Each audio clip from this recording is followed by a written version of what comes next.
మీ అందరికీ వందనములు. ఈరోజు యెహెజ్కేలు 43వ అధ్యాయం నుండి 45వ అధ్యాయం వరకు. ఇందులో నుండి ప్రశ్నలకు సమాధానములు. మొదటి సమాధానము, బలిపీఠమునకు 43వ అధ్యాయం 26వ వచనం.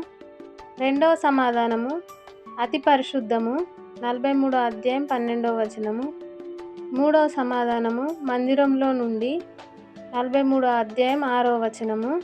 నాలుగవ సమాధానము, యాజకుల వగును 44వ అధ్యాయం 30వ వచనం. ఐదవ సమాధానము, హేయక్రియలన్నీయు 44వ అధ్యాయం 6వ వచనము. ఆరవ సమాధానము, పాప పరిహారార్థ బలిగా 45వ అధ్యాయం 23వ వచనము.